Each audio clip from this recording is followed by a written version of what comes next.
जत्रा बनाउनु त ठिक हो। Thank you master of ceremony protocol हिसाबले हमार बुबा सब हेलो नमस्ते जमजन डौले कथी गाउँ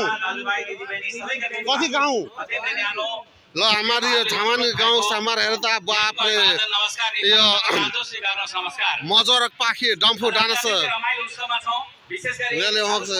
प्रोग्राम ले लियाल बडै नाच भेले खैदे नाच भेस सकल संस्कृतिको त्रिवेणी सङ्गमपुरमा ए बाँकी ल यहाँबाट दर्शक पनि सबैजनालाई नमस्ते म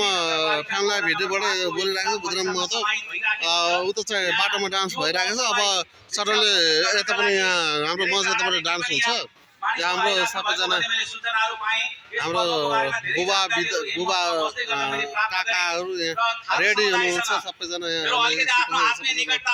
आउनुहुन्छ कपिया माध्यमिक विद्यालयमा 2052 साल 53 सालतिर 9-10 कक्षा डलस नची हौ डलस नची भाइहरुले त्यहाँनेर विद्यार्थीहरुले भन्नुहुन्थ्यो हैन बुझ्ले सर म बुझ्दैन थिएँ सुरुमा तर पछि यो भाषा मेरो लागि पनि प्रिय बन्दै गयो आज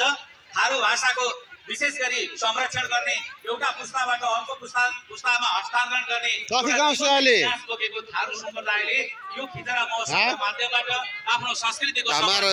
कठाडाको मोर बहिनी सबैबाट जम्मा जना यो लाइभ बाट ए साली हौ नि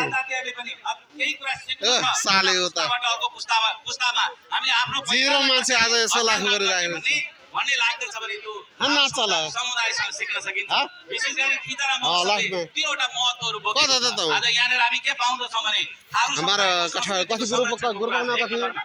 थारू समुदायको संस्कृति हामीले देखिराखेका छौँ विभिन्न झाँकी बोकेका विभिन्न ताल र नृत्यका यहाँ प्रस्तुतिहरू पनि रहिराखेका छन् शोभायात्रादेखिको क्रम हामी यो हाम्रो फ्यामिलीलाई भिडियोमा आउँदैछ हाम्रो यो कम्पिटिसन त तपाईँले पनि पुरा लाइक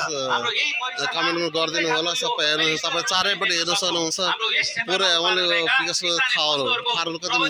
खिचरा मौसम भने बित्तिकै तपाईँले थारू कति मन पराउनुहुन्छ यो खिचरा महोत्सवले बोकेको छ र अर्कोतर्फ पर्यटन प्रवर्धनको पनि काम गरेको छ अहिले यो डिजिटलाइजेसनको युगमा विश्वलाई